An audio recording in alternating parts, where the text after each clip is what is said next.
చెప్పిన అన్ని రీజన్స్ కరెక్టే, అన్నిట్లో పాయింట్ ఉంది. నేను ఇక్కడే పుట్టాను, ఇక్కడే పెరిగాను, వీళ్ళందరి మధ్యలో అల్లారు ముద్దుగా పెరిగాను. ఇప్పుడు అమెరికా లైఫ్ ఎలా ఉంటుందో నాకంటే తెలియకపోవచ్చు సార్, మీకు తెలిసే ఉంటుంది కదా. మెకానికల్ లైఫ్ నా వల్ల కాదు అది. అమ్మ జీవితం ఇది కాదు, అక్కడ ఉండాలి, భర్తతో ఉంటేనే జీవితం. కొన్ని మనం మార్చుకోవాలి, తప్పదు. ఒక గంట సేపు పిన్ని బాబాయిలతో మాట్లాడాలి, మా అమ్మమ్మతో ముచ్చటించాలి, అప్పుడప్పుడు ఏదైనా బర్త్డే అకేషన్స్ వచ్చినప్పుడు ఆశ్రమాలకు వెళ్ళాలి, సడన్ గా దైవభక్తి గుర్తొచ్చినప్పుడు తిరుపతి వెళ్ళాలి. ఇవన్నీ నేను అమెరికాలో చేయలేను.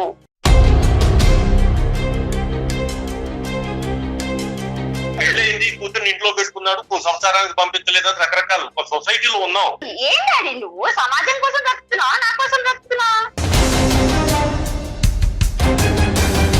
మా అల్లుడు గారి దగ్గర నుంచి ఒక లెటర్ ఒకటి వచ్చిందండి. ఆ లెటర్ చూస్తే ఎలా ఉందంటే అదేదో ఒక విధంగా నాకు ఒక వార్నింగ్ లా నాకు అనిపించింది. కేవలం అమెరికా వెళ్ళిపోయాడు కాబట్టి అతను అక్కడ నేను ఇక్కడ అంటే కనుక రేపొద్దు నీ భర్త వచ్చి ఆ లెక్క నాకు కుదరదు, నువ్వు వద్దు అంటే ఏమంటావు అమ్మా వాణి? నాకు నమ్మకం ఉంది సార్, అనరు. వీళ్ళందరూ అనవసరంగా భయపడుతున్నారు. రాశాడమ్మా, నాన్నగారు లెటర్ రాశాడు, అతను లెటర్ రాసి నాతో వాదించలేక నాన్నని బెదిరించడానికి అయిండొచ్చు కదా. అమ్మ ఎక్స్పైర్ అయిన తర్వాత నాన్నగారే మళ్ళీ పెళ్లి చేసుకోవచ్చు. ఆయన ఎందుకు చేసుకోలేదు? ఇప్పుడైతే నాకు అమెరికాలో జాబ్ ఉన్న భర్త చేశాడని బాధకు వదిలిపెట్టి వెళ్ళలేను కదా.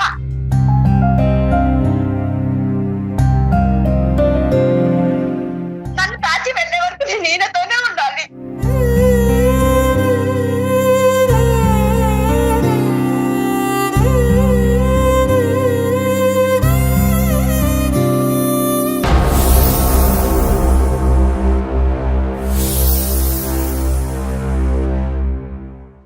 అందమైన జీవితం సమర్పిస్తున్న వారు 49 అంటే సంతోషం, 49 అంటే సంతానం. 49 సమర్పించు అందమైన జీవితం కార్యక్రమానికి స్వాగతం. నమస్తే కళ్యాణ్ చక్రవర్తి గారు. కళ్యాణ్ గారు ఇండియన్ ఆర్మీలో వర్క్ చేసి రిటైర్ అయ్యారండి. ఆయన పేరు ప్రసాద్. ఆయన మనకు ఒక మెయిల్ చేశారండి. విషయం ఏంటంటే పాపకి పెళ్ళయింది కానీ తను కాపురానికి వెళ్ళనంటోంది. సో దీనికి సంబంధించి ఒకసారి మాట్లాడించండి. అవసరమైతే కౌన్సిలింగ్ కూడా తీసుకొస్తాను నేను, ముందైతే మాట్లాడాలి అనేసి అంటున్నారు ఆయన. మరి నెంబర్ ఇచ్చారు, కాల్ చేస్తానండి.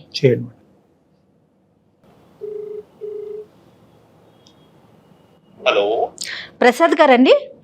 అవునండి. నమస్తే అండి, నా పేరు జయ అండి. అందమైన జీవితం ప్రోగ్రామ్ నుంచి కాల్ చేస్తున్నాను, సుమన్ టీవీ నుండి. నమస్తే. నమస్తే మేడం. నమస్తే ప్రసాద్ గారు, మీ మెయిల్ చూశాను. నాతో పాటు డాక్టర్ కళ్యాణ్ చక్రవర్తి గారు కూడా ఉన్నారు. ఒకసారి మాట్లాడతారా? షూర్ అండి. యా. నమస్తే ప్రసాద్ గారు. నమస్తే అండి. ప్రసాద్ గారు, నాకు చాలా గౌరవం ఆర్మీ వాళ్ళంటే. అందులో మీరు కూడా ఎంతకాలం ఉన్నారు సార్ ఆర్మీలో మీరు? సార్ సార్ అబ్బా, మేజర్ చేసి రిటైర్డ్ అయ్యాను సార్. చాలా సంతోషం సార్. మీ ప్రోగ్రామ్స్ అవి చూస్తూ ఉంటాను సార్. మీరు చక్కటి కౌన్సిలింగ్ ఇస్తున్నారు సార్. చిన్న సమస్య నా లెవెల్లో నేను ప్రయత్నం చేశాను. దాన్ని కూడా తీసుకొద్దాం, ఏమన్నా దానికి పరిష్కారం దొరుకుతుందేమో అని చెప్పినట్టు చిన్న ఆశతోటి మెయిల్ పంపించాను సార్ మీకు.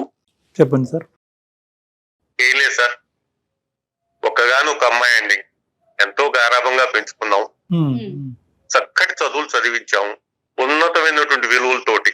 స్వతహాగా నేను బేసిక్ ఆర్మీలో ఉన్నాను కాబట్టి దేశం అంటే భక్తి, ఇతరులను ప్రేమించటం, పెద్దవాళ్ళని గౌరవించటం, ఇలాంటివన్నీ స్వతహాగా యూనిఫామ్ డ్యూటీలో ఉన్నాం కాబట్టి మా పిల్లలు కూడా అదే దీనిలో మేము పెంచామండి. సంతోషం అండి, సంతోషం. అన్ని బాగానే ఉన్నాయి. కాకపోతే ఒక చిన్న సమస్య ఒకటి వచ్చిందండి సార్. చక్కటి మా అమ్మాయి ఒక పద్ధతి అన్ని తనకంటూ ఒక ప్రిన్సిపల్ దీనిలో పెరిగినటువంటి అమ్మాయి, చక్కగా ఉంటుంది, మంచి హైలీ క్వాలిఫైడ్, మంచి మంచి సంబంధాలు వచ్చినాయండి. కానీ వచ్చిన సంబంధాలన్నీ కూడా అబ్రాడ్ సంబంధాలు. అబ్రాడ్ లో సెటిల్ అయినటువంటి వాళ్ళు, లేదా అబ్రాడ్ లో సెటిల్ కావాలి అనుకున్నటువంటి వాళ్ళు, వాళ్ళ సంబంధాలు వచ్చినాయి. అంటే ప్రసాద్ గారు, ఇవాళ రేపు అబ్రాడ్ వెళ్లే సంఖ్య కూడా పెరిగిపోతా ఉంది కదండి. అన్ని కమ్యూనిటీస్ లో ప్రతి ఒక్కరు, ప్రతి ఫ్యామిలీ నుంచి ఒకరు ఇద్దరు అన్నట్లుగా మనం చూస్తానే ఉన్నాం ప్రెసెంట్ అయితే. మీరు చెప్పింది 100% కరెక్ట్ మేడం. కాకపోతే ఏంటంటే తను ముందు నుంచి ఈ దేశం వదిలిపెట్టి వెళ్ళను, ఓ సూపర్, మీతోటే ఉంటాను ఎక్సలెంట్ అండి అన్నటువంటి తనకు అంత విపరీతమైనటువంటి పిచ్చండి. అంటే నా దేశం, నా వాళ్ళు, నా చుట్టూ ఉన్నటువంటి మనుషులు, నేను ఇక్కడే ఉండాలి, వీళ్ళ మధ్యలోనే పెరగాలి, వీళ్ళతోటే ఉండాలి. అంటే మీరు చిన్నప్పుడు స్కూల్లో ఉన్నప్పుడు కూడా అమ్మ దేశాన్ని ప్రేమించాలి, దేశాన్ని రక్షించాలి, దేశాన్ని కాపాడాలి, దేశాన్ని వదిలి వెళ్ళకూడదు అనే బీజం కూడా నాటుంటారేమో, బహుశా ఆ ఆలోచన ఏమో అంటున్నా. అది కూడా ఒక కారణం కావచ్చు అండి, కాదని చెప్పంటారు మీరు. కాకపోతే కొన్ని వైవాహిక జీవితంలో ఒక మంచి భర్త ఇది అన్నప్పుడు కొన్ని పరిస్థితులకు అనుకూలంగా మనం మలుచుకోవాల్సి వస్తుంది, మారవలసి వస్తుంది కూడా అన్నది అప్పట్లో అంత మేము గ్రహించలేకపోయాం.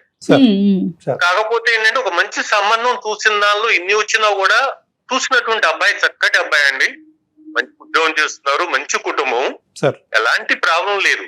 అబ్బాయి కూడా ఇక్కడే ఉంటాడు. తనకు నచ్చినటువంటి అమ్మాయికి ఏవైతే ఆలోచనలు ఉన్నాయో, ఎలాంటి సిద్ధాంతాలు ఉన్నాయో, ఎలాంటి దీని మీద తను ఉండాలనుకుంటుందో అలాంటి వాటన్నిటికి అనుగుణంగానే తన అదృష్టం ఒక మంచి సంబంధం వచ్చింది. చక్కగా ఒక సంవత్సరం ఎంతో చూడముద్దటి జంట, ఎంతో చక్కగా వాళ్ళ ఇది లైఫ్ సాగుతూ పోయిందండి.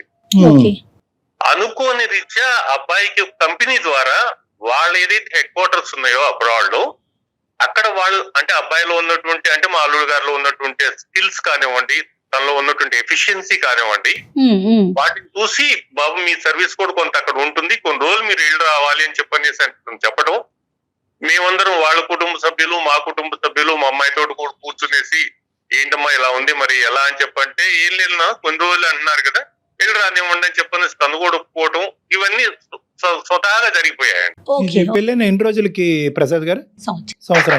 సంవత్సరం తర్వాత అండి. పాప ఏమైనా ఉద్యోగం చేస్తోందండి ప్రసాద్ గారు? ఏం చేయటం లేదండి, లేదు. తనంటే నా మీద అభిమానం, నా మీద ప్రేమ ఎక్కువ. మీరు అంటున్నారు వాళ్ళ మదర్ అంటే ఆవిడేం చేస్తుంటారు? అంటే తను లేదండి, అదొకటి కొంచెం తనకు ఆ లోటు ఒకటి కనపడుతుంది. అది కూడా ఒక రీజను, నేనంటే అంత ప్రేమ. దాంతో పాటు సోషల్ వర్క్ అంటే ఈ ఊరు నాది, మిగతా వాళ్ళు నారు, మా వాళ్ళకి ఏ సమస్యలు ఉన్నా కూడా నేను అందుబాటులో ఉండాలి, నేను చేయాలి. మా వాళ్ళతో పాటు పక్క వాళ్ళకు కూడా సోషల్ వర్క్ లో చాలా చాలా చాలా యాక్టివ్ గా ఉంటుందండి. మనం చాలా తక్కువ మంది పిల్లల్లో చూస్తామండి ఈ లక్షణాలన్నీ కూడా. చాలా వినటానికే చాలా బాగుంది మేడం. నాకు ఒక గర్వపడతానండి. అవునండి, నా కూతురు ఇలాంటి కూతురు నాకుంది, ఇలాంటి కూతురు నేను కన్నాను. తను 10 మంది గురించి ఆలోచిస్తుంది, ఈ దేశం గురించి ఆలోచిస్తుంది, తన చుట్టాల గురించి ఆలోచిస్తుంది, తన చుట్టుపక్కల వాళ్ళ గురించి ఆలోచిస్తుంది. యాజ్ ఎ ఫాదర్ గా I'm really very proud madam మా అమ్మాయి గురించి. ఓకే అండి, ఓకే, సంతోషం. అన్ని బాగున్నా కూడా ఈ అబ్బాయి ఎక్కడైతే కంపెనీ రీత్యా అక్కడికి వెళ్లాల్సి వచ్చిందో, సరే చెప్పడం, అక్కడికి వెళ్ళటం అవన్నీ జరిగాయండి. వెళ్ళిన తర్వాత 2 నెలలు, 4 నెలలు, 6 నెలలు, 8 నెలలు, 10 నెలలు చూస్తే అలా గడిచిపోయిందండి. అబ్బాయి అక్కడికి వెళ్ళిన తర్వాత 2 నెలలు మళ్ళీ వస్తా అని చెప్పి అనుకున్న తర్వాత 2 నెలల తర్వాత ఫోన్ చేశారండి. ఫోన్ లో మాట్లాడుకుంటూ ఉంటామండి అప్పుడప్పుడు. ఫోన్ లో మాట్లాడుకుంటూ ఉండేటప్పుడు మామయ్య గారు ఇక్కడ బాగుందండి, ఇక్కడ నాకు స్టేటస్ బాగుంది, రెస్పెక్ట్ బాగుంది, అందరూ కూడా చక్కగా ఉంది అని చెప్పంటే ఓకే సంతోషపడ్డాం. అల్లుడికి ఒక మంచి రెస్పెక్ట్ దొరుకుతుందంటే ఏ మామ కూడా ఫీల్ గారండి, ఫీల్ అవుతారు కదా. తర్వాత ఒక 4 నెలల తర్వాత మళ్ళీ తర్వాత చిన్నగా ఒక వాయిస్ లో చిన్న తేడా. మామయ్య గారు ఇక్కడే ఉండిపోమంటున్నారు, ఇక్కడ ఉంటే నాకు ఇంకా బాగుంటుంది, ఫ్యూచర్ ఎంతో అద్భుతంగా ఉంటుంది, ఒక రెస్పెక్ట్ ఉంటుంది అన్న దగ్గర చిన్నగా ఇది ఉంటే అక్కడి నుంచి నాలో ఒక చిన్న టెన్షన్ స్టార్ట్ అయిందండి.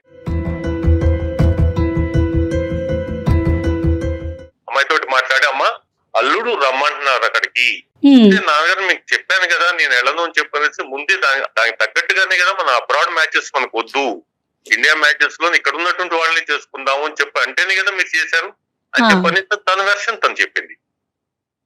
ఇవన్నీ ఉన్నాయి. కానీ ఎలా అంటే ఈ మధ్య మా అల్లుడు గారి దగ్గర నుంచి ఒక లెటర్ ఒకటి వచ్చిందండి. ఆ లెటర్ చూస్తే ఎలా ఉందంటే అదేదో ఒక విధంగా నాకు ఒక వార్నింగ్ లా నాకు అనిపించింది. మీరు అమ్మాయిని పంపిస్తారా లేకపోతే ఇంకోటి ఏమన్నా ఆలోచించాల్సి వస్తుందా అన్న దగ్గర ఒక తండ్రిగా నేను నిజంగా కంగారు పడిపోయాను. ఏమి చేయాలని చెప్పనేసి మా బంధుమిత్రులు వాళ్ళందరినీ కూడా కొంతమందిని తెలుసుకునేసి ఏంటి ఎలా అంటే వాళ్ళకు పంపించండి అని చెప్పంటున్నారు. పంపిస్తే ఏముంది, ఈ రోజుల్లో పెద్దదేముంది, ఎందుకు మీరు బాబాయ్ భయపడుతున్నారు, మీరు పంపించవచ్చు కదా. అసలు ప్రతి పిల్లలు వెళ్తున్నారు, అబ్రాడ్కి వెళ్తున్నారు, హ్యాపీగా ఉంటున్నారు, మీరెందుకు కొత్తగా ఆలోచిస్తున్నారంటే అది కాదురా, మా అమ్మాయికి మెంటాలిటీ తెలుసు కదా, ముందు నుంచి తను ఇక్కడే ఉండాలి, ఇక్కడే మీ అందరితోటి కలిసిమెలిసి ఉండాలి, మీ అందరిని వదులుకోదు, కొత్త వాళ్ళని ఎవరిని వదులుకోదు, నన్ను వదులుకోదు అని చెప్పనేసి. అట్లని భర్త మీద ప్రేమ లేదని కాదండి, భర్త అంటే తనకు ప్రాణం, భర్తను ఎంతో ఆప్యాయంగా చూసుకుంటుంది. సో ఈ విషయాలు డిస్కషన్ లోకి వచ్చిన తర్వాత కూడా వాళ్ళిద్దరు మళ్ళీ కమ్యూనికేషన్ నార్మల్ గానే ఉంది. కమ్యూనికేషన్ నార్మల్ గా, నేను అక్కడికైతే రాను, ఎంతకాలమైనా ఇలా మాట్లాడుకుందాం అనేటటువంటి మాట తీరు పాప అయితే కంటిన్యూ అవుతుంది, కానీ అల్లుడు గారు మాత్రం ఒక గీత గీశారు, అంటే ఇంకెంతకాలం ఇలా అని. అవును ప్రసాద్ గారు, మేడం. పాప ఏమంటది ఫైనల్ గా? పాప ఒకటే అండి, నాన్నగారు నేను ఫస్ట్ నుంచి నా ఆలోచన విధానం ఏంటో తెలుసు, నా ప్రిన్సిపల్స్ ఏంటో మీకు తెలుసు, మీరు కూడా అంత చేసినటువంటి వాళ్ళు ఈ రోజు మీరు వెళ్ళండి అని మీరు ఎలా చెప్పగలుగుతున్నారు నాకు అర్థం కావట్లేదు. నాకేంటి, నాకు ఎంతమంది నాకు బంధువులు ఉన్నారు, ఎంత నాకు ఇది ఉంది, నేను పుట్టి పెరిగినటువంటిది, ఇక్కడ గాలి పీల్చాను, ఇక్కడ నీళ్లు తాగాను, ఇక్కడ భోజనం చేశాను, అలాంటిది ఇక్కడ వదిలిపెట్టేసి మీరు వెళ్ళండి అని చెప్పంటే మీరు ఎలా చెప్పగలుగుతున్నారు నాన్నగారు అని చెప్పంటే నేను కొంచెం ఆలోచనలో పడాల్సి వస్తుంది. రైట్. ఈ రోజు పాపతో మీ అమ్మాయితో మాట్లాడినప్పుడు కూడా మనం చాలా జాగ్రత్తగా మాట్లాడాలి. నెంబర్ 1, ఆ అమ్మాయి యొక్క వాల్యూ సిస్టమ్ ని చిన్న చూపు చేసి తక్కువగా చూసి మాట్లాడేటటువంటి పరిస్థితి వస్తాయి కనుక ఈ రోజు కాదు కదా, ఆ అమ్మాయి ఇంకా బిగిసిపోయి ఇంకా మొండిబారిపోతుంది. ఎందుకంటే కనుక ఒక మనిషి తీసుకునేటటువంటి నిర్ణయం వెనకాతలో ఒక బలమైన కారణం ఉన్నప్పుడు ఆ కారణం కరెక్ట్ కాదు అని చెప్పి, అందులో ఇలాంటి కారణాలు తప్పనో లేదంటే ఒక బలహీనత కింద మనం చూపెట్టకూడదు. ఇప్పుడు అమ్మాయి పేరేంటన్నారు సార్? శ్రీవాణి అండి. శ్రీవాణి ఇవ్వగలరా? లేదంటే ఒకసారి చెప్తే ఇస్తారండి తనకి? లేదంటే పక్కలో ఉంది. ఎక్కడుందండి? వాణి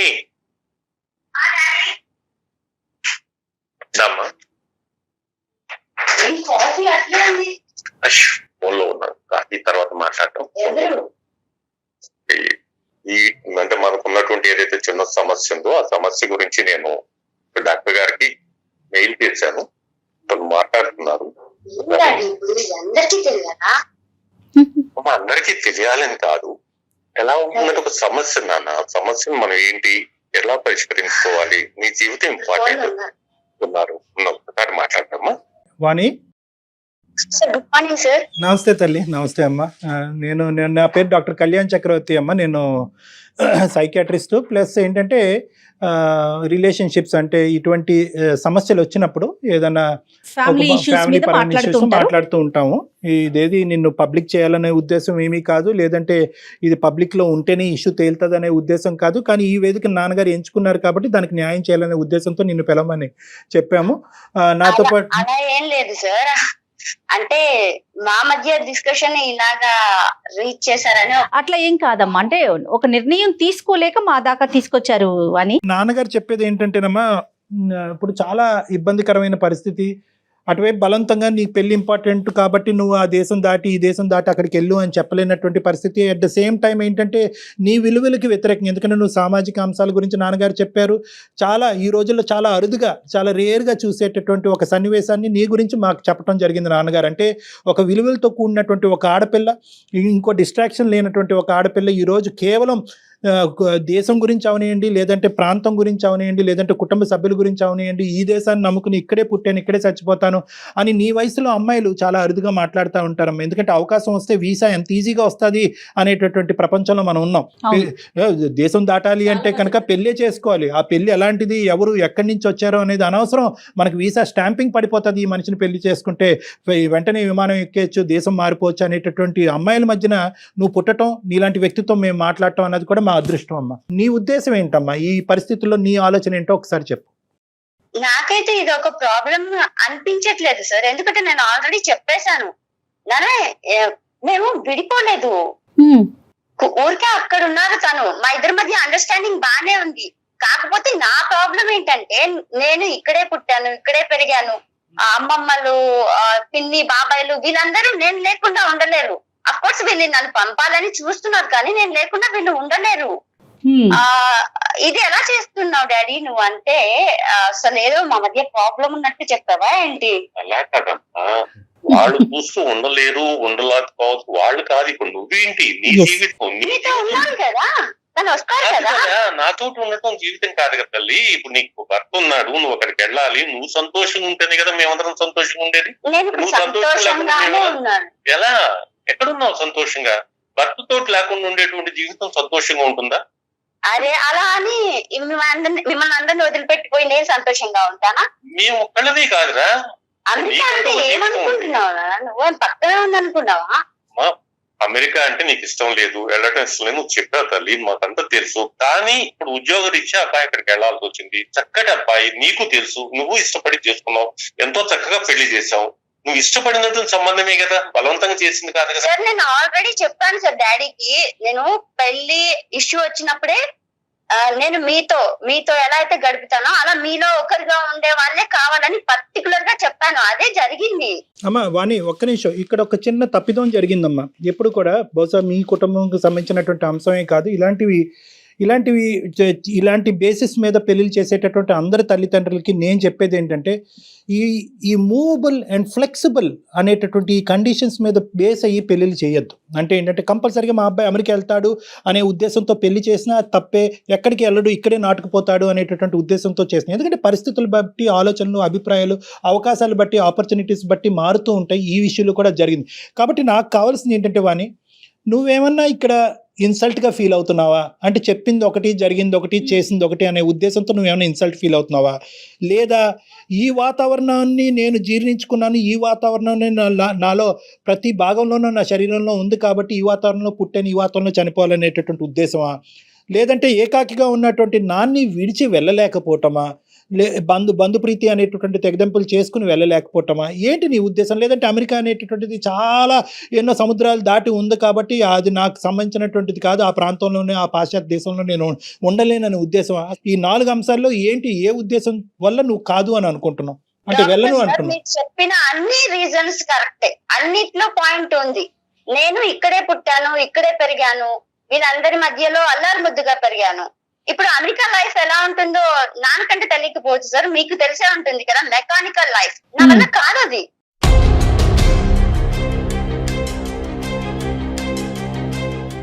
ఒక గంట సేపు పిన్ని బాబాయిలతో మాట్లాడాలి, మా అమ్మమ్మతో ముచ్చటించాలి, అప్పుడప్పుడు ఏదైనా బర్త్డే అకేషన్స్ వచ్చినప్పుడు ఆశ్రమాలకు వెళ్ళాలి, సడన్ గా దైవభక్తి గుర్తొచ్చినప్పుడు తిరుపతి వెళ్ళాలి. ఇవన్నీ నేను అమెరికాలో చేయలేను. మరి the other side of the coin ఏంటి? ఇప్పుడు దాన్ని ఎలా బ్యాలెన్స్ చేద్దాం అనుకుంటున్నావు? పెళ్లి అనేటటువంటి అంశాన్ని ఎలా బ్యాలెన్స్ చేస్తావు? నిన్ను నమ్ముకుని నీ జీవితంలో బ్లైండ్గా వచ్చినటువంటి ఒక అబ్బాయికి ఏమని చెప్దాం అనుకుంటున్నావు? ఇదేంటయ్యా పిల్లని పెళ్లి చేసి ఇంట్లో పెట్టుకున్నావు అని చెప్పి మీ తండ్రికి ఏర్పడేటటువంటి ప్రశ్నలకు సమాధానం ఏం చెప్దాం అనుకుంటున్నావు? ఏ బంధుమిత్రులతో అయితే కనుక ఇక్కడే ఉండిపోదాం అనుకుంటున్నారు, వాళ్ళు కూడా అమ్మ మా గురించి తర్వాత ఆలోచిద్ది, కానీ ఇక్కడ కాకపోతే ఫోన్లో వీడియో కాల్లో మాట్లాడుకోవచ్చు, నువ్వు అక్కడికి వెళ్ళటమే ఇంపార్టెంట్ అనేటటువంటి వాళ్ళకి ఏమని చెప్దాం అనుకుంటున్నావు? ఆ అబ్బాయిని నీకు ఇచ్చి పెళ్లి చేసినటువంటి ఆ తల్లిదండ్రులకి ఏమని చెప్దాం అనుకుంటున్నాం, మీ అత్తమామలకి? నేను వీళ్ళందరికీ ప్రతిరోజు ఏదో ఒక రకంగా సమాధానం చెప్తున్నాను సార్. కాకపోతే మా మధ్య గొడవలు అవేం లేవు. పైగా నేను ముక్కుసూటిగా ఉండే మనిషిని చెప్పాను తనకి. ఇదేమి నేను ఇన్సల్ట్ ఫీల్ అవడానికి అదంతా కాదు సార్. నేను పర్టికులర్ గా చెప్పాను, నాకు ఇక్కడే ఉండాలి, సో మనందరం మన ఫ్యామిలీతోనే ఉండాలి అని. ఇప్పుడు తనకి సడన్ గా వచ్చిందని నేను సడన్ గా మారిపోలేను కదా. పెళ్లి కాకముందు పరిస్థితులు వేరు, పెళ్లి అయిపోయిన తర్వాత ఒక ఆడపిల్ల జీవితంలో జరిగే పరిస్థితులు వేరు కదా. ఇప్పుడు ఒక గంట తర్వాత ఏం జరుగుతుందో మనం చెప్పలేని పరిస్థితి. సో పెళ్లి కాకముందు తను ఇక్కడే ఉంటారని పెళ్లి చేసుకున్నారు, కానీ ఇది జీవితం కదా, తను వెళ్లాల్సి వచ్చింది. మరి పెళ్ళైన తర్వాత ఒక అమ్మాయి అబ్బాయి కలిసి కదా ఉండాలి పరిస్థితుల ప్రకారం. అయితే తను వెళ్లాల్సి వచ్చింది, సో వెళ్ళారు. నేను కావాలి అనుకున్నప్పుడు తను వస్తారు, వచ్చే వరకు నేను వెయిట్ చేస్తాను. అప్పుడు గ్యాప్ పెరిగిపోవట్లేదా? కేవలం నీ పాయింట్ ఆఫ్ వ్యూలో కాదు కదా, అక్కడ ఆ అబ్బాయి నిన్ను ఎంత కోరుకుంటున్నాడు, నీ అవసరం ఆ అబ్బాయికి ఎంత ఉంది, మానసికంగా శారీరక పరమైనటువంటి అంశాలను మనం పరిగణలోకి తీసుకుంటే కనుక ఆ అబ్బాయి ఎల్లకాలం నువ్వు అనుకున్నట్టే ఉంటాడా? మన ఇద్దరం పెళ్లి చేసుకున్నావు, నువ్వు అక్కడే ఉండు, నేను ఇక్కడే ఉన్నా, హాలిడేకి వచ్చినప్పుడు నువ్వు కలుసుకుందాం అనేటటువంటి అభిప్రాయంతో ఎల్లకాలం ఆ అబ్బాయి ఉండగలడా? నాన్నగారిని కూడా ప్రశ్నించడం మొదలైంది. ఏమిటండి ఎంతకాలం మీ అమ్మాయిని అక్కడ పెట్టుకుని ఉంచుకుంటారు, ఇదే అయితే కనుక ఇంకెలా అనేది ప్రశ్న ఆల్రెడీ వచ్చింది. కాబట్టి ఇది ఎక్కువ కాలం ఇలా నాన్ నాన్స్తూ అందరినీ ప్రతిరోజు ఫోన్ చేసి సాటిస్ఫై చేసేటటువంటి దానికి అవకాశం లేదు తల్లి. ఫోన్లో మాట్లాడకుండా అతను ప్రత్యేకంగా ఒక లెటర్ ద్వారా మీ నాన్నగారికి పంపించాడు అంటే కనుక లెటర్ ద్వారా లిఖితపూర్వకంగానే అతను అటువైపు నుంచి ఒక సమాధానం ఎక్స్పెక్ట్ చేస్తున్నాడు. ఇదేమన్నా వాళ్ళు ఒక ఆధారం కింద వాడుకుని రేపొద్దున ఇంకో స్టెప్ తీసుకోవడానికి అవకాశం ఉందేమో అన్నది కొద్దిగా నువ్వు ఆలోచించాలి. ఎందుకంటే ఇక్కడ నేను ఒకటి చెప్తున్నాను అని, కలిసి ప్రయాణం చేయకపోవటం వల్ల ఏమవుతుందంటే అక్కడ అసలు ఎలా ఉంది, ఆ వ్యక్తి ఎవరు, ఆ వాతావరణం ఏంటి, అమెరికా ఏంటి, ఆ దేశం ఏంటి అనేటటువంటిది నీకు ఇంకా పూర్తి స్థాయిలో అర్థం కావట్లేదు. అక్కడికి వెళ్ళిన తర్వాత అక్కడ నీకు నచ్చినటువంటి వాటికంటే నచ్చేటటువంటివే ఎక్కువ ఉంటాయేమో. ఆ ప్రయత్నం చేయకుండా ఇది నాకొద్దు, అది అవ్వదు, ఇది బాగుంది కాబట్టి ఇక్కడే ఉండిపోతాననేది, ఆ ప్రయత్నం అనేది లేకుండా మనం మాట్లాడటం కరెక్ట్ కాదు. నెంబర్ 1. నెంబర్ 2 ఏంటంటే ప్రతి సమస్యకి ఒక పరిష్కారం ఉంటుంది. ప్రతి వాతావరణంకి అడ్జస్ట్మెంట్ అండ్ అడాప్టబిలిటీ అనేటటువంటిది కూడా ఉంటుంది. ఇదంతా కొత్తగా ఉండేటటువంటి ప్రయాణం మొదలైంది కాబట్టి నువ్వు ఇలా మాట్లాడుతున్నావు. కానీ బహుశా అక్కడికి వెళ్ళిన తర్వాత నువ్వు అడాప్ట్ అవుతావు. అతను మీ ఇద్దరి మధ్యన బాండింగ్ పెరుగుతుంది. బహుశా ఇక్కడ లేవో అని అనుకున్నాను, ఇక్కడ కూడా ఉన్నాయి, ఇక్కడ ఏవో ఉండకూడదు అని ఉన్నాయి అని అనుకున్నాను, కానీ ఇక్కడ అవి లేవు అనేటటువంటి ఒక ఫ్లెక్సిబిలిటీ నీలో కూడా వచ్చేదానికి అవకాశం ఉంది. లేదు సార్, మీరు అన్నట్టు మా మధ్య బాండింగ్ బాగా పెరగచ్చు. అక్కడ పరిస్థితి ఎలా ఉంటుందంటే తన పని తను చేసుకోవడానికి టైం సరిపోదు. ఇంకా నాతో నేను ఇక్కడన్నా ఫోన్ లో అన్నా మాట్లాడుకుంటున్నాం ఐ లవ్ యూ అని, అక్కడికి వెళ్తే కనీసం నా ఫేస్ చూసి కూడా ఐ లవ్ యూ చెప్పేది టైం ఉండదు. సో అక్కడ తను ఏ తప్పు చేయడానికి నమ్మకం నాకుంది. ఇక్కడ నేను నాన్న సంరక్షణలో సేఫ్ గా ఏంటి నాన్న సంరక్షణ? ఇప్పుడు ఈ రోజు నువ్వు చేసే దాంతో నాన్న తలెత్తుకొని తిరగలుగుతున్నారా?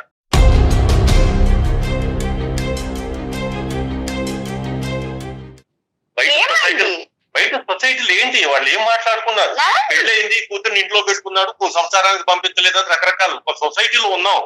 సొసైటీలో వాళ్ళు ఏం మాట్లాడుతున్నారు ఆలోచించొద్దా? మీరు చుట్టాలు బంధువులు ఇదేం చెప్పన్నారు, వీళ్ళు కాదు. మేము తలకాయకొని తిరగాల?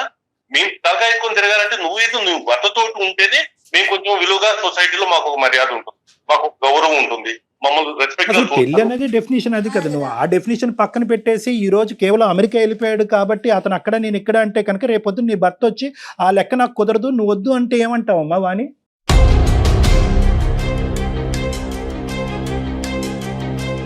నాకు నమ్మకం ఉంది సార్. అనరు వీళ్ళందరూ అనవసరంగా భయపడుతున్నారు. వ్యక్తి లెటర్ ఎందుకు రాశాడమ్మా? నాన్నగారు లెటర్ రాశాడు, అతను లెటర్ రాసి నాతో వాదించలేక నాన్నని బెదిరించడానికి అయిండొచ్చు కదా. ఈ బెదిరింపు కాస్త తీవ్ర స్థాయిలోకి వెళ్తే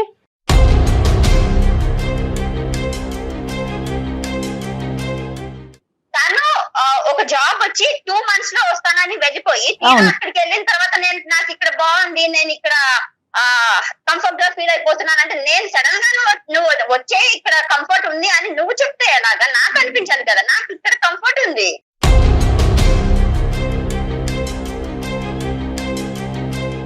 ప్రసాద్ గారు ఒక్క నిమిషం అండి, డాక్టర్ గారు మాట్లాడతారు. సమాజం అంటే ఏం డాడీ, నువ్వు సమాజం కోసం బ్రతుకుతున్నావు, నా కోసం బ్రతుకుతున్నావు? సమాజం ఉన్నాము, సమాజం గురించి కూడా బతకాలి. బయటికి వెళ్ళినప్పుడు నలుగురు సమాజంలో ఉన్నాం కాబట్టి మనకు ఒక గౌరవం ఉంటుంది. నువ్వు చేసిన దాని పనితో నేను తలకా ఇచ్చుకోలేకపోతున్నాను. ఎందుకు? కొంచెం ఆలోచించురా. నేనేమన్నా వదిలిపెట్టొచ్చా? పెంచి ఉంటారమ్మా, చాలా ఎక్కువ సింగిల్ పేరెంట్ కదా. ఎందుకంటే బయట ఉన్నాం మనం. డాడీ నేను ఒకటి అడుగుతాను, మన ఇల్లు ఉంది, ఈ ఇంటిని సడన్ గా ఖాళీ చేసి వెళ్ళిపోమంటే వెళ్ళిపోతావా నువ్వు? అదే కానీ కొన్ని పరిస్థితుల దృష్ట్యా తప్పదు తల్లి. కొంచెం ఎందుకు అంత బలవంతం? మా గురించి కూడా ఆలోచించరా, పెద్దవాళ్ళం అయిపోయి. నీ గురించి ఆలోచించాను కాబట్టి నేను వెళ్ళట్లేదు. ఇల్లు ఖాళీ చేయటం, మనుషుల దగ్గర అవటం, ఈ రెండు చాలా డిఫరెంట్ అమ్మా. ఇల్లు ఖాళీ చేయడం అనేది ఇది పరిస్థితులు బట్టి. ఇక్కడ ఇది ఒక పెళ్లి, నువ్వు ప్రధానమైనటువంటి కాన్సెప్ట్ నీకు అర్థం కావట్లేదు ఏంటంటే ఇది ఒక పెళ్లి అనేటటువంటిది ఎప్పుడైతే మనం ఒక తీసుకుంటామో ఆటోమేటిక్గా ఇది మనసులకు సంబంధించినటువంటి 2 కుటుంబాలకు సంబంధించినటువంటి ఒక అంశం కాబట్టి 2 కుటుంబాలకి ప్లస్ నీ వాల్యూ సిస్టమ్స్కి బ్యాలెన్స్ అయ్యేటటువంటి ఒక నిర్ణయం తీసుకోవాల్సినటువంటి అవసరం ఉంది. ఇది ప్రతిసారి రబ్బర్ బ్యాండ్ సాగదీసే కొద్దీ సాగదం ఎక్కడో చోట తెగుతుంది. ఇది తెగేటటువంటి పరిస్థితి రాలేదు కాబట్టి నువ్వు ఇంత ధైర్యంగా మాట్లాడుతున్నావు ఈ రోజు. సార్ జాబ్స్ అనేవి ఇండియాలో కూడా లేకపోలేదు సార్. మరి నిజంగా నన్ను అంత మిస్ అవుతుంటే అదే పాయింట్ మీరు కూడా వెళ్ళొచ్చు కదా, 1 సంవత్సరం పాటు వెళ్ళి ఉండండి, చూడండి. ఇక్కడ ఏంటంటే మోసం జరిగింది, చెప్పింది ఒకటి చేసింది అనే కాన్సెప్ట్ నువ్వు తీయకపోతే కనుక మనం నెక్స్ట్ అడుగు వేయలేం. ఎందుకంటే కనుక ఇక్కడ ఇది పరిస్థితులు బట్టి అవకాశాలు వస్తున్నాయమ్మా. అతనికి ఒక మంచి అవకాశం వచ్చింది. ఈ రోజు నీకే అమెరికాలో ఒక మంచి సామాజిక పరంగా ఒక సేవ చేయడానికి ఒక అద్భుతమైనటువంటి అవకాశం వస్తే కనుక, ఎంతోమంది జీవితాలు కాపాడేటటువంటి ఒక ఎన్జిఓ వర్క్, ఒక సోషల్ వర్క్, నీకు నచ్చినటువంటి వర్క్ వస్తే కనుక ఖచ్చితంగా నువ్వు కూడా వెళ్తావు అన్నది నా అభిప్రాయం. ఎందుకంటే అవకాశం బట్టి పరిస్థితులు మారుతాయి, అది కూడా నువ్వు అర్థం చేసుకోవాలి.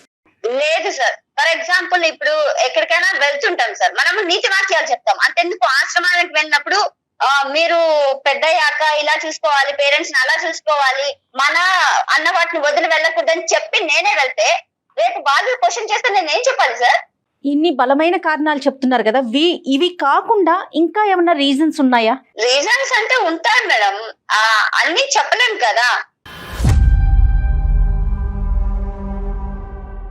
ఇప్పుడు కారణాలంటే చెప్పాలి కదమ్మా. ఇప్పుడు అందరూ ఏమనుకుంటున్నారు, ఏమీ లేదు, ఆ అమ్మాయికి పెళ్ళే ఇష్టం లేదు, లేదంటే దేశం మీద ప్రేమ కదా, అసలు పెళ్ళి అనేటటువంటి సబ్జెక్ట్ లేదు, వాళ్ళ నాన్నగారు ఏదో మభ్యపెట్టి మాయ చేసి బలవంతంగా పెళ్లి చేశారనే కాన్సెప్ట్ కూడా వస్తుంది ఈరోజు రకరకాలుగా. నువ్వు కారణాన్ని నువ్వు బలంగా చెప్పగలగాలి.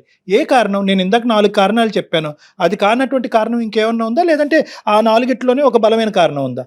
అదేం లేదు సార్, కాకపోతే నేను పర్టికులర్ గా మ్యారేజ్ ఇండియాలోనే కావాలనడానికి కారణము, నాకు అమ్మ లేరు.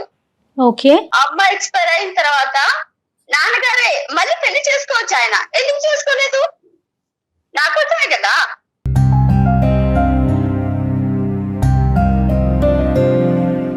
ఇప్పుడైతే నాకు అమెరికాలో జాబ్ ఉన్న భర్త వచ్చేసాడు అని బాధను వదిలిపెట్టి వెళ్ళలేను కదా.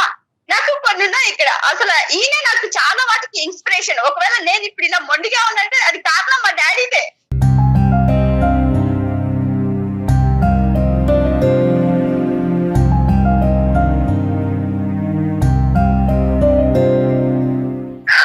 అదే ఇప్పుడు ఆయన్నే ఒంటరి చేసి, ఇప్పుడు ఆయనకి ఏదన్నా ఇప్పుడు కాఫీ పెట్టాను ఇక్కడే ఉంటది, రేపు టాబ్లెట్ ఉన్నా ఇక్కడే ఉంటుంది. ఇప్పుడు నేను ఏదైనా చెయ్యాలి అనుకుంటే నన్ను దాచి వెళ్ళే వరకు నేను ఈయనతోనే ఉండాలి.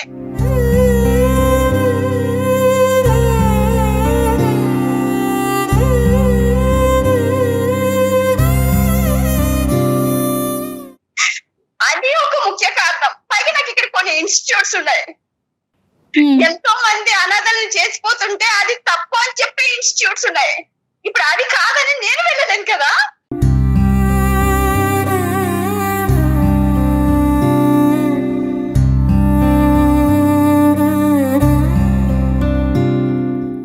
ఏంటి డాక్టర్ గారు సొల్యూషన్ ఏంటి అసలు ఈ సమస్యకి?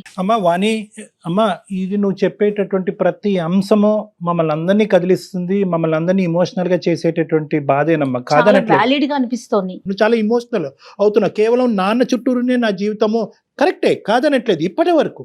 కానీ ఇప్పటి నుంచి ఏంటంటే నాన్న చుట్టూరు నా జీవితం, ప్యారలల్గా భర్త చుట్టూరు కూడా నా జీవితం అనే విధంగా ఉంటేనే నువ్వు హ్యాపీ, నాన్న హ్యాపీ, అటువైపు ఉండేటటువంటి ఆ కుటుంబం, నీ భర్త కూడా హ్యాపీ. అందుగురించి నేను ఇందాకటి నుంచి అంటున్నాను, బ్యాలెన్స్ చేసుకోవాలని నేను అంటున్నాను.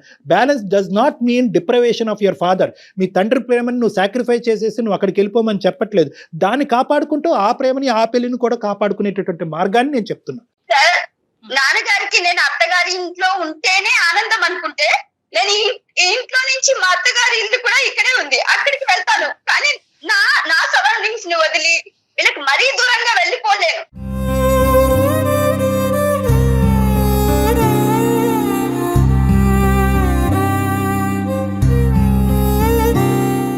అత్తగారి ఇంటికి వెళ్ళటం గురించి పెళ్లి చేసుకోలేదు, భర్త గారి ఇంటికి వెళ్ళటం గురించి భర్త పెళ్లి దగ్గరికి చేసుకోలేదు. కదమ్మా నువ్వు వెళ్ళాల్సింది. భర్త అనే నేను కావాలనుకున్న భర్త నాతో ఉండాలి కదా. అక్కడేదో దానికి ఒక అవకాశం ఇవ్వు వాణి. కంఫర్ట్ దొరికిందని అక్కడికి వెళ్ళి వాణి కాదమ్మా, వాణి లేదు కదా.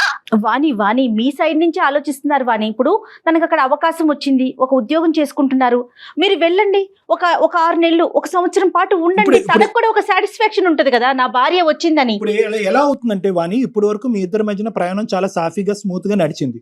ఇప్పుడు ఏంటంటే టెస్టింగ్ టైం. ఇప్పుడు వరకు మీ ఇద్దరు ప్రేమను ప్రూవ్ చేసుకోవటం వేరు, ఇప్పుడు ఈ టెస్టింగ్ టైంలో మీ ప్రేమను ప్రూవ్ చేసుకోవటం. ఆ అబ్బాయి అక్కడ వెయిట్ చేస్తున్నాడు, లెటర్ రాశాడు, నేను ఉండలేకపోతున్నాడు అన్నది, వస్తుందా రాదా అని అంటున్నాడు. ఈ పెళ్లి ఫ్యూచర్ ఏంటి? సో ఇప్పుడు ఏంటంటే ఇప్పుడు నువ్వు ఇంకా ఇది కొద్దిగా కాస్త ఇంకొద్ది సాగదీస్తే కనుక, ఇప్పుడు వరకు మేము ఇంత ప్రేమ అభిమానాలతో ఉంటున్నాం అనేటటువంటి అంశం రేపొద్దున సన్నగిలుతుందేమో అన్నది నా అభిప్రాయం. సో ఏంటంటే ఇక్కడ ఎక్కువ టైం వేస్ట్ చేయడానికి లేదు. ఈ టైంలోనే నా తండ్రి మీద నాకు ఇంత ప్రేమ అభిమానం ఉన్నా కూడా భర్త ఈ కుటుంబ వ్యవస్థ మీద లేదంటే పెళ్లి మీద నాకు ఇంత గౌరవం ఉంది కాబట్టి నేను మీ దగ్గరికి వచ్చాను అంటే కనుక అతనికి నీ మీద అతనిలో మార్పు రావచ్చు, అతనికి నీ మీద రిగార్డ్ పెరగవచ్చు. అరే తండ్రి మీద ఉండేటటువంటి ప్రేమను కూడా ఆ అమ్మాయి అక్కడ వదిలేసి నా దగ్గరికి వచ్చిందంటే రేపొద్దున తనకు అవసరమైనప్పుడల్లా తండ్రి దగ్గర పంపించవలసిన బాధ్యత నా మీద ఉంది అనే ఆలోచన అతనికి రావచ్చు. కేవలం ఒక పెళ్లిలో నేను ఇక్కడే ఉద్యోగం చేసుకుంటాననే ఒక అబ్బాయి ఇచ్చేటటువంటి ఒక మాట బట్టి నెక్స్ట్ 60-70 ఇయర్స్ వరకు నేను నా భర్తతో పాటే భర్త ఎక్కడ ఉంటాడు తండ్రి కూడా ఉంటాడు, తండ్రి ఎక్కడ ఉంటే భర్త ఎక్కడ ఉంటాడు అని కన్ఫర్మేషన్ ఎలా తీసుకుంటాం మనం? అసలు తీసుకోలేని విషయం కదా. అలా ఎవరు ప్రామిస్ చేయకూడదు. ఆ కండిషన్స్ మీద మ్యారేజెస్ అసలు జరగదు. కానీ వాణి ఇక్కడ ఒక్కటి నేను చెప్తానమ్మా, బహుశా ప్రసాద్ గారు ఉన్నారా మీరు లైన్ లో? ఉన్నాను సార్. ఇక్కడ మరీ విపరీతంగా వాణి యొక్క మనసును నొప్పించడం కూడా కరెక్ట్ కాదు. ఎందుకంటే ఈ రోజు కేవలం ఈ అమ్మాయి అక్కడికి వెళ్ళటం ఒకటే ఇంపార్టెంట్ కాదు, మనసు పూర్తిగా ఆ అబ్బాయితో పాటు కాపురం చేసి అక్కడ ఉండటం అనేది ఇంపార్టెంట్. ఇక్కడ ఈ రోజు మనం మభ్యపెట్టి మాయ చేసి బలవంతంగా కౌన్సిల్ చేసి అమ్మ నువ్వు అక్కడికి వెళ్ళాలి అంటే కనుక 10 రోజులు అక్కడ ఉంటుంది, 11వ రోజు ఇక్కడికి వచ్చేస్తుంది. మీ అల్లుడి గారిది పెద్ద మనసు అని 1-10 సార్లు మనం మాట్లాడుకున్నాం కాబట్టి ఈ రోజు మీరు అక్కడికి వెళ్ళి ఉండటం ఒక అవకాశం ఉంటే కనుక డిపెండెంట్ వీసా లాంటిది ఏమన్నా ట్రై చేసుకుని ఈ రోజు అంటే ఈ రోజు కాదు, వాణి వెళ్ళినటువంటి కొన్ని రోజులకు కొన్ని నెలల వ్యవధికో వాళ్ళిద్దరూ అక్కడ అడ్జస్ట్ అయ్యి ఒక ట్యూనింగ్ అనేది వాళ్ళిద్దరి మధ్యన ఏర్పడిన తర్వాత ఒకప్పుడు మీకు అవకాశం ఉంటే కనుక వీసా పరంగా అది ఫీజిబుల్ అవుతే కనుక మీరు అక్కడికి వెళ్ళి ఉండటం, అక్కడ మీరు కొంతకాలం వాణి అడ్జస్ట్ అయ్యేంత వరకు ఉండటం, లేదంటే మీకు అక్కడ ఏదైనా అదృష్టం కొద్ది ఏదైనా ఉద్యోగ అవకాశం లేదంటే బిజినెస్ అవకాశం వస్తే కనుక అది కంటిన్యూ చేస్తే కనుక బహుశా అది ఒక వాణికి ఒక వెసులుబాటుగా ఉంటుందేమో, ఇది ఒక మధ్యస్థ ఒక డెసిషన్ మనం తీసుకొచ్చేమో నాకు అనిపించింది. నువ్వు పర్మనెంట్గా అక్కడే ఉండిపో అనట్లేదమ్మా, కొన్ని రోజులు ఉండు, అప్పుడు అతని మనసులో మార్పు రావచ్చు లేదా నీకే మార్పు రావచ్చు. ఇక్కడ నువ్వు చేసుకున్నటువంటి పెట్టి పుట్టింది నీ అదృష్టం ఏంటంటే అన్ని విధాలుగా ఫ్లెక్స్, కేవలం అమెరికా రావాలి అనే ఒకే మాట తప్ప మిగతా అన్ని విషయాల్లోని నిన్ను అల్లారు ముద్దుగా నీ పుట్టిల్లు ఎలాగో అలాగే మెట్టిల్లు కూడా అలాగే ఉంది అని చూసుకునేటటువంటి ఒక కుటుంబం చాలా మంది ఆడపిల్లలకి ఈరోజు అరుదుగా దొరుకుతుంది. అది నీకు దొరకటం అదృష్టం, దాన్ని ఎక్కువగా పరీక్షించద్దు అని చెప్పి నేను నీకు చెప్తున్నాను. రైట్, అవును. అదే సార్ నేను చెప్పేది, అన్నిట్లో ఇంత ఫ్లెక్సిబిలిటీ ఉన్నది, ఇదొక్కటే ఇలా చేస్తున్నారు. కాకపోతే నాన్న అన్నారు ఏదో నన్ను పంపించడం కోసం అంటున్నారు కానీ ఆయన రారు. లేదమ్మా, నాన్నగారితో నేను మాట్లాడతాను, మళ్ళీ ఇంకొక అవకాశం తీసుకువచ్చి నాన్నగారు నా క్లినిక్ ప్రత్యేకంగా నేను పిలిపించుకుని నాన్నగారితో నేను మాట్లాడతాను, నీతో కూడా నేను మాట్లాడతాను. అన్ని దారులు తెరుచుకునే ఉన్నాయి, అన్ని అవకాశాలు ఓపెన్ గానే ఉన్నాయి. నీ జీవితం ఇక్కడ ఎలా ఉందో నా అభిప్రాయం ప్రకారం అక్కడ కూడా అలాగే ఉంటుంది. It's only matter of few weeks or months. వీలైనంత తొందరగా అక్కడ ప్రయాణం అమ్మా, ఇది నా రిక్వెస్ట్. ఓకే సార్, ఆలోచిస్తాను. బట్ నాకు కూడా ఇక్కడ కొన్ని చూసుకోవాల్సిన ఉన్నాయి. నాన్నగారు అన్నారు కదా తనకి వీసా అని వచ్చిన తర్వాత అని, అంతలోపు నేను కూడా ఈ కమిట్మెంట్స్ అన్ని ఎవరికైనా అప్పచెప్పి ఏ మాత్రం డిలే చేయకుండా ఎందుకు డాక్టర్ గారు ఇన్నిసార్లు చెప్తున్నారో ఒకసారి ఆలోచించండి వాణి. ఓకే అండి? Okay madam. Right, thank you so much Prasad గారు. ప్రసాద్ గారు nice talking to you sir, చాలా సంతోషం. కొంచెం వెయిట్ చేసి తీసుకురావా? ఓకే ప్రసాద్ గారు, థ్యాంక్ యూ అండి, thank you so much. Thank you very much sir, thank you very much sir. అవసరమైతే ఒకసారి పర్సనల్ గా కలిసే ప్రయత్నం చేయండి. రైట్ అండి? తప్పనిసరిగా అండి. రైట్ ప్రసాద్ గారు, thank you very much sir, thank you very much sir. Thank you, నమస్తే. రైట్ అండి, థ్యాంక్ యూ అండి, నమస్తే. అందమైన జీవితం సమర్పిస్తున్న వారు 49 అంటే సంతోషం, 49 అంటే సంతానం.